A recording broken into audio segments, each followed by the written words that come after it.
სახელითა მამისათა და ძისათა და სულისა წმინდისათა. ამინ. ჩვენთან არის ღმერთი. დიდება და მადლობა უფალს დღევანდელი წირვისათვის. ჩვენ დღევანდელ სახარებაში ამოვიკითხეთ უფალი ბრძანებს, რომ ვერ ვისხელეწიფების ორთა უფალთა მონებად. ანუ არავის შეუძლია, რომ ორი ბატონის მონა იყოს. ან ერთი უნდა შეიყვაროს და მეორე მოიძულოს და ან პირიქით. არავის შეუძლია, რომ ღმერთსაც ემსახუროს და მამონასაც. მამონა თქვენ იცით, რომ იყოს სიმდიდრის ღმერთი. ასე წოდებდნენ და ესე იგი, ადამიანი, რომელიც აი აქ არჩევანის წინაშე დგას ხშირად ადამიანი და შეიძლება დღის განმავლობაში რამდენჯერმე და საერთოდაც აი ცხოვრებისეული წესის არჩევისას არჩევანის წინაშე დგას, რომ ემსახუროს ღმერთს და პირველ ადგილზე დააყენოს ღმერთი თუ სხვა ნებისმიერი დანარჩენი რამე. და იქ ეწერა, რომ რატომ ზრუნავთო, რომ თქვენი საზრდელისთვის, სამოსლისთვის და გვეუბნება, რომ შეხედეთო ცის ფრინველებსო, არც შრომობენო, არც თესავენ, არც ბეღლები არ აქვთ, რომ შეაგროვონ, მაგრამ თქვენი ზეციერი მამა ზრდის მათ. ეგ იმას კი არ ნიშნავს, რომ ადამიანმა არ იზრუნოს და არ ისრომოს, მაგრამ ის, ვინც არ შრომობს და არ ზრუნავს, ცის ფრინველები. ესე იგი, მათაც კი არ ტოვებს ღმერთი თავისი ყურადღების მიღმა. ამაზეა აქ ლაპარაკი და როგორ ადამიანს სამყაროს გვირგვინს ყურადღების მიღმა დატოვებს, განათქვენ უფრო მეტი არ ახართო, ვიდრე ცის ფრინველებიო. და ეხლა ვინმე რო არ იფიქროს, რომ საერთოდ არ უნდა იფიქროს და არ უნდა იზრუნოს, ზოგი ასე ცხოვრობს სამწუხაროდ, რომ არ ფიქრობს. არც შრომობს, არ ზრუნავს, მაგრამ იმიტომ კი არა, რომ ღმერთზეა მინდობილი და პირველ რიგში ღვთის სიმართლე და სასუფეველი დააყენა. არამედ თავისი ან სიზარმაცის, ან არასწორი შეხედულებების გამო არ შრომობს. მაგრამ აი აქ მთავარი ის არის, რასაც ბოლოს ამბობს უფალი, რომ პირველად სასუფეველი ეძებეთ და მისი სიმართლე და დანარჩენი ყოველივე მოგეცემათ თქვენ. ამაზე აქ ლაპარაკი. პირველად ეს ეძებე, პირველად ისეთი რამ ეძებე, რაც სინდისიერია, რაც ღვთის სიტყვას შეესაბამება. აი დღის ბოლოს რომ ადამიანი გამოიკლებს საკუთარ თავს, უნდა შეხედოს, რომ რა შეესაბამებოდა ღვთის სიტყვას და რა არ შეესაბამებოდა. ან ქმედების დროსაც უნდა იფიქროს, რომ მე რასაც გეგმავ, თუ იქნება სათნო ღვთისთვის, თუ იქნება ჩემი სულის სასარგებლოდ. აი ეს უნდა იყოს მორწმუნის ამოსავალი წერტილი. აქედან უნდა ფიქრობდეს ადამიანი. ამაზე აქ ლაპარაკი და თუ ადამიანი სწორედ ასე ფიქრობს, მას ხორციელში ცხელი მოემართება. იმდენად, რამდენადაც მის სულს ეს კი არ დააზიანებს, პირიქით მისთვის მაცხოვნებელი იქნება. ახლა რამდენიმე ამბავს გაგახსენებთ, ჩვენს მიერ უკვე არაერთხელ თქმულს და ძალიან კარგად გამოხატავს, აი ორი ერთმანეთის საპირისპირო ამბავი.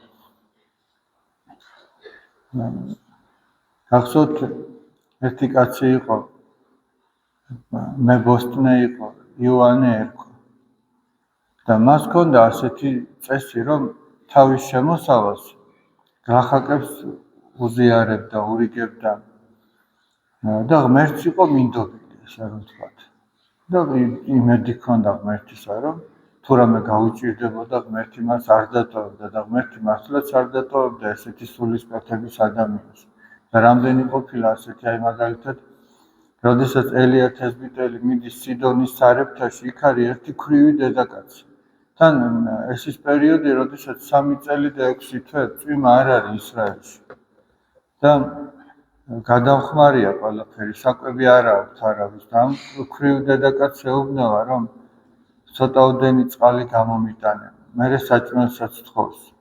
და ეს ქალბატონი ეთქმის, რომ ჩვენო მცირეოდენი ფქვილიღა გვაქვსო და ზეთიო და ამ ერთხელღა გამოვაწყობთო და მერე ალბათ დავიხოცებითო, მეტი აღარ გვაქვს. მაგრამ რადგან შენ მეუბნევიო და იცოდა რომ ღვთის წინასწარმეტყველია, ამიტომ გამოგიცხობ და გამოგიტანა და ეს იყო ის, რაზეც მაცხოვარი ამბობს, რომ ქვრივის 2 ლექტარ შეიწირა და რა თქვა, რომ მან ყველაზე მეტი შეწირა. და გამოუტანა და მას აი ხო მიენდო უფალს. როგორია ახლა წარმოიდგინეთ, რომ მიენდო უფალს. ფაქტიურად აი ერთი ძალიან ძვირფასი მოძღვარი ასეთ შედარებას აკეთებდა. აი წარმოიდგინეთ, რომ თაში მიდიხარ და ჩამოვარდი და რაღაცა მცენარეს მოკიდე ხელი და დაბლა ხრამია ვარდები. და როგორც იქნა ამოისუნთქე რაღაცამ დაგიჭირა. და ხედავ რომ ეს მცენარე ძირიანად ვარდება, ფესვები ამოდის უკვე და საცა მცენარე და უფალი გეუბნება, რომ ხელი გაუშვი მაგ მცენარეს და მე გიშველი. და ადამიანი ხელს ვერ უშვებს. არ და იცის, რომ ნელ-ნელა მოდის მიწიანად, ძირიფესიანად მოდის ის მცენარე და ლოგიკურად რო იფიქრო, ვარდები, მაგრამ მაინც ვერ უშვებ ხელს. ხო მაინც ვარდები და მაინც ვერ უშვებ ხელს. და აი ამ ქვრივმა დედაკაცმა გაუშვა ხელი და გამოუტანა ის და გამოუცხო და მიართო. და მის შემდეგ არ გამოლევია მას არც ის მცირეოდენი ზეთი და არც ის მცირეოდენი ფქვილი. და ეს ივანეც ესე ცხოვრობდა. მაგრამ ერთხელ მოვიდა ასეთი აზრი, რომ ივანე, შენ რომ ეხლა დასნეულდე, ვინ გიშველის? როგორც წმინდა წერილი ამბობს, გახსნიან წესთა კეთილთა ზრახვანი ბოროტნი, ანუ ცხოვრების კეთილ წესს გახსნიანო ბოროტის ზრახვებიო და სწორედ ეს ბოროტის ზრახვა იყო, რომელიც შეიწყნა რა ივანემ, მიიღო და მართლაც გააფუჭა მისი ცხოვრების წესი და დაიწყო ფულის გროვება იმ დღისათვის, როცა ცუდად გახდებოდა და არავინ არ მიხედავდა. და მართლაც ასე მოხდა. ფეხი დაუავადდა. ვერანაირი მკურნალი ვერ შველის. და ბოლოს ჰქონდა მას გამოცხადება და ეუბნება ანგელოზი, რომ ივანე, აი შენ რაც დააგრო და დაეხარჯა ის ყველაფერი, ვერაფერი ჟღერა. აბა ივანე, შენ რაც მოაგროვე, რა ქნა, გიშვე რა. და ივანე ჩავარდა სინანულში და შენდობა ითხოვა. და მთავარი ის არის, რომ ადამიანი მიხვდეს, ესე იგი, რომ ის არ არის მისი მშველელი. არამედ მისი მშველელი არის ღმერთი, რომელსაც ადამიანი უნდა ენდობოდეს და შენდობა ითხოვა ივანემ და ფეხი გამოუჯანმრთელდა. ანუ აქ თავარი იყო, რომ აი როგორც მეფე მირიანს ხორციელი თვალის ახელასთან ერთად სულიერი თვალი აეხილა, აქაც თავარი ეგ იყო, რომ ის სულიერი თვალი ახელოდა ივანეს და დაენახა და თუ დააკვირდით დღევანდელ სახარებაში რა ეწერა, სანთელი გვამისა არს თვალი, ანუ ჩვენი სხეული რაღაცას რო ხედავს, თვალი არის მეშვეობითაც ხედავს და აქ თავარი არის სულიერი თვალი. სულიერი თვალი თუ ჯანმრთელია, ესე იგი ის განანათლებს მთელ ადამიანს და რაც შენთვის ნათელი უნდა იყოს, თუ ის თუ ბნელიაო, მაშინ იმ სიბნელეს ვინ გაანათებს, ანუ სულიერი ხედვა თუ დაბინდული აქვს ადამიანს, ისე როგორც ივანეს დაებინდა, მაგრამ შემდეგ სულიერი თვალი აეხილა, მაშინ იმ სიბნელის ჟამს ვინ იქნება მისი განმანათლებელი. მეორე ამბავი ახლა, რომელიც ღმერთს ენდობოდა, გახსოვთ, ერთ-ერთი ცნობილი ამბავია, ესე იგი, იყო ერთი პროფესორი, სახელად მარკი, რომელიც მე გახსენებთ ეს ამბავი თქვენიცით, რომელიც ესე იგი რაღაცა კონფერენციაზე მიდიოდა, რაღაცა ფრენა გადაიდო უამინდობის დროს, მერე მანქანით მიდიოდა თუ რაღაცა, მოკლედ დიდი კატაკლიზმების გამო ესე რომ ვთქვათ ის მანქანაც რომელიღაც სოფელში გზად გაუჩერდა და ვეღარ აგრძელებს გზას. ღამეა ბნელა გაიხედა რაღაცა სახლი დაინახა, იფიქრა რომ წავალ შემიფარებენ. დააკაკუნა და შევიდა. გამოვიდა ერთი ქალბატონი. როგორც ჩანს ისიც ქვრივი, იმიტომ რომ მისი და მისი შვილის გარდა იმ ოჯახში არავინ არ იყო. შეიპატიჟა, დააკურა და ბოდიში მოუხადა, რომ ბოდის გიხდითო, მე შვილი მყავს ვავათო და უნდა მივხედაო და მივიდა და თავის შვილთან საწოლთან ჩაი მოხლა და ლოცულობს ეს დედა და ეს კაცი შევიდა და ეკითხება მის მდგომარეობას და ეს ქალი ეუბნება, რომ ჩემი შვილი ასე და ასე არის ვავათო, რაღაცა ძალიან უკურნებელი და იშვიათი დაავადება აქვს. და ამ ქალაქშიო ცხოვრობსო, ესა და ეს ექიმი. სინამდვილეში მასზე ამბობს, ამ მარკზე ამბობს. და ჩვენ სადა გვაქვს იმდენი შესაძლებლობა, ჩვენ მასთან ვერ მივალთ. მაგრამ მე მჯერაო, რომ დედის ცრემლიან ლოცვასო ღმერთიო გამოხმაურების გარეშე არ დატოვებს. და ვლოცულობ, რომ ღმერთო ვავედრებო ჩემ შვილს. და მაშინ მიხვდა ეს ექიმი მარკი, რომ რატო მოხდა ის ყველაფერი, რატო ვერ წავიდა თვითმფრინავი, რატო გაჩერდა ის მანქანა. აი ღმერთმა თავისი ფეხით მიიყვანა იმ ოჯახში, სადაც მისი თავი ყველაზე მეტად ჭირდებოდა და რომლებიც მასთან ვერასდროს ვერ მივიდოდნენ. აი ესე ლოგიკურად რო შევხედოთ. და სწორედ ეგ არის, რომ პირველად სასუფეველი ეძებეო და მისი სიმართლეო და დანარჩენი მოგეცემა. მაგრამ იმდენად მოგეცემა, რამდენადაც ენდობი. იყავ ნუფალო წყალობა ისენი ჩვენზე და ვითარცა ჩვენ შენ გესავთ, დავით მეფსალმონი ამბობს. რამდენადაც გვაქვს შენი იმედი, იმდენად იყო შენი წყალობა ჩვენზე. და ჩვენ დღის განმავლობაში არაერთხელ ვდგებით არჩევანის წინაშე, რაიმე სულიერი აღვასრულოთ, თუ ისე ხორციელს მოვახმაროთ ჩვენი ცხოვრება და აი ამ არჩევანის წინაშე ადამიანი უნდა მტკიცე იყოს და ყოველთვის უგამონაკლისოდ გადაწყვიტოს, რომ გააკეთოს სულიერი და სადაც ვერ გადაწყვეტს, იქ სინანულია საჭირო, რომ ხორციელი დააყენა წინ და ისედაც აღმოვაჩენთ, რომ არა მარტო იმ ივანეს და ამ ექიმი მარკის ამბავი, თითოეული ჩვენგანი ცხოვრებაში არაერთხელ ალბათ აღმოვაჩენთ ხოლმე, რომ სადაც ხორციელი ავირჩიეთ, იქ ხორციელმაც სიხარული ვერ მოგვანიჭა. მით უმეტეს თუ ავირჩიეთ ისე, რომ ის ხორციელი სინდის გვიმძიმებს, რაღაცა მოკლე გზები ვეძებეთ იმ ხორციელის მისაღებად. ქართული ანდაზაც გვამბობს, შორი გზიდან მოუვარე და შინშვიდობით მიდია. ის მოკლე გზა შეიძლება სწრაფად მოგაპოვებინებს რაღაცას, მაგრამ ის არ არის უსაფრთხო გზა. ის გზა გადის სინდისის დამძიმებაზე. რაც სინდისის დამძიმებაზე გადის, ის ვერასოდეს ადამიანს ბედნიერებას ვერ მიანიჭებს.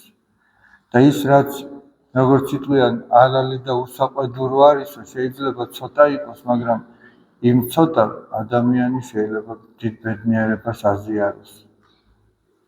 და ეს არის სწორედ დღევანდელი სახარების შინაარსი და მეტომაც აი და თუ დავაკვირდებით